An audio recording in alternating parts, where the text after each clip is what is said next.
Hello everyone, my name's Athena. I am a content creator for Team Envy, and today we're gonna literally talk about the unwritten rules in Rocket League. Now, there's a lot of debate when it comes to these rules and what's number one, what's number two. So today I'm gonna be going over all of them and kind of give you some insight to the community in Rocket League and what we define rules that will not be broken. And if you do break them,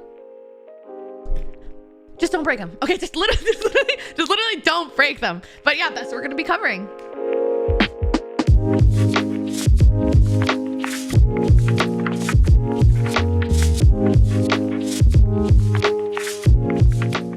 Rule 0. Can anyone guess what Rule 0 is? Let me explain it. So, I would say tip 0. That makes sense. Listen, I'm not the brightest at what is it called? The brightest kid on the block. So we're just gonna go with it. Rule number 0. Now, if you look here, see the ball, right? And we're holding up the ball. I personally define Rule 0 as to never let. Can I even speak? Never let the ball touch the floor at 0 seconds. It's just such an unwritten rule that everyone just does this instinctively. Now, some people may argue from the good old days of Rocket League, like back in 2016, 2015, that, you know, you definitely shouldn't, like, that's Rule 1. That's Rule 1. But for me, personally, over the years, that's Rule 0. Okay, that's like the basis of the rules that are just unwritten in Rocket League that almost every single player knows. So let this be a warning. If it's in overtime and you're literally, or if the clock hits 0 in your mid-match, don't let the ball hit the floor, okay? How did I do that? Okay, anyway, let's go to Rule 1. Hey, let's go to Rule 1.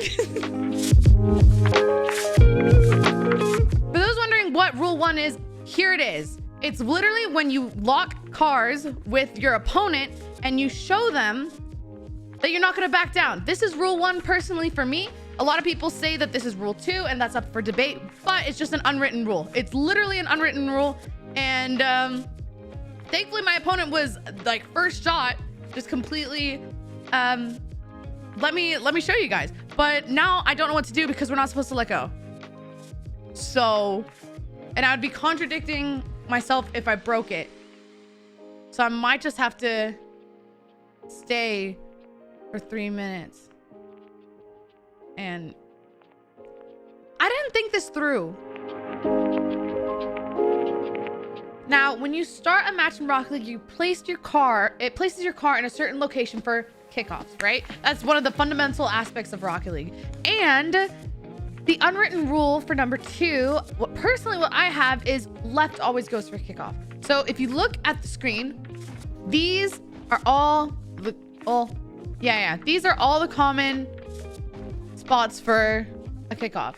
Now, if your car lands in this specific kickoff where it's diagonal to the ball and you're on the left side, respective to your teammates, you always go for kickoffs, no matter what you do. I know some people are like, no, it's team chat, or no, left always goes for kickoff. All right, that's just it. That's literally the rule. And it's just as simple as that. Okay, sometimes an exception would be if your teammate does say, I got it, but typically it's always left who goes. It's something that is very common in higher MMR because, you know, SSL, high, definitely not capping. Nope, never. But I would say around like gold and up, typically know that left always goes. And that's number 2 of the unwritten rules of Rocket League. So for the 3rd unwritten rule of Rocket League, you guys may not be expecting this. Personally, for me, you remove camera shake. Oh my goodness, okay? Typically, it's not really discussed, but the people who have camera shake on, like, look at this.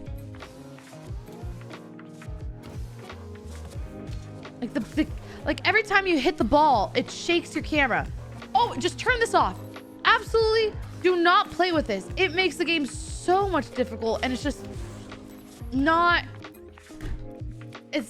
You literally don't need it. You literally do not need it. So please turn that off. It's something that I think needs to be talked more of, and people will be so happy with the results when you turn camera shake off. Majority of Rocket League players have already done this, but for those of you who have not, turn it off. Absolutely turn it off now. Nope. All right, so for the final tip number 4, I'm not sure if this is very common, but some of the unwritten things in Rocket League, at least for me, number 4 would be binding air roll, and air roll left or right. Okay. Now, when you're doing an aerial in Rocket League, you can tilt your car to be able to get more precise hits on the ball, whether it be for a save or on offense, right? And it is very, very crucial for you to have as much control over your car so you can get those highlight moments that you see all these pro players essentially do in professional leagues. But air roll, you need to have it bind to whether your controller or your PC. That is just the standard. If you want to if you want to rank up, then this is essentially something that you need to do.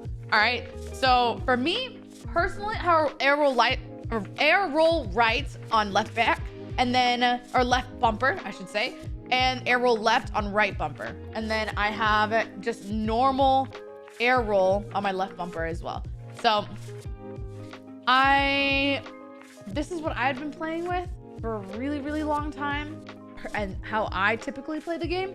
A lot of it really depends on preference on where you want to bind it to, but you have to have air roll or air roll left and right bound to your controller, because it makes a huge difference. And if you haven't started to get used to it, you need to start getting used to it. But that is tip number 4. That is tip number 4. That is it from me. Those are some unwritten rules in Rocket League. Hopefully you have heard of them before, and if not, I hope it helps you out in ranking up your matches and just, getting the dubs at the end of the day. If you enjoyed this video, please like and subscribe. It helps the channel a lot, and I'll catch you guys next time with more tips and tricks. See you guys later.